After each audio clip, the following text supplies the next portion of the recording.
seen some of these sequences, like maybe in Desperado or Kill Bill, but you've never really experienced it in a game.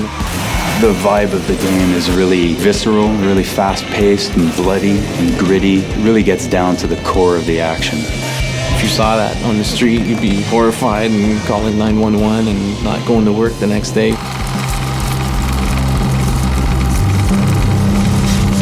My name is Ashraf Ismail. I'm the lead game designer on Wit. For us, from the beginning, we had 3 pillars of core gameplay: acrobatics, swordplay, and gunplay.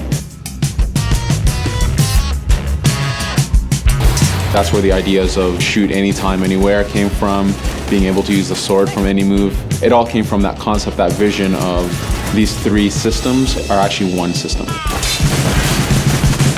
Ruby is very agile, she's very fluid, and we really want the player to have that notion of connecting move to move to move without popping into a pose. Ruby absolutely moves with a certain grace, almost like a dance in a way.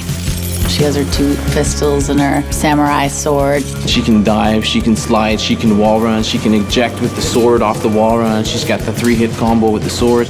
She can actually like rise up with the sword from a slide. She can bounce on enemies and then she can slice them up or bounce away from them and then bounce off the wall. All of these actions can be performed while shooting. There's a lot of mechanics that we've added that are fairly new concepts. For example, the split targeting, an auto lock and a manual aim arm. In previous games in the past, when you had a third-person shooter where you had a dual-wielding character, typically both of the guns would be aimed in the same direction at the same target. We really wanted to have the player use that dual-wielding to the max. We figured the best way to do that is to allow you to aim at 2 separate targets at once. The split targeting, the idea there is that one arm locks on automatically on the target, and then you can actually aim the camera with the other arm. So every time you're doing acrobatics, you have something to work at. It really rewards someone who really knows how to play, but also for people who are just picking it up, who are learning to use a shooter and a controller for a shooter. It gave them the automatic shooting to ease them into the game.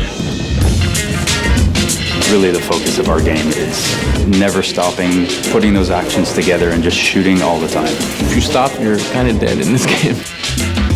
By no means was easy, and there's a reason this hasn't really been done before. But we've achieved it, and it's something we're very proud of. It's pretty friggin' wicked. There's some scenes that even now, I'm playing the game and I'll see this sequence and it just makes me laugh that this actually made it into the game.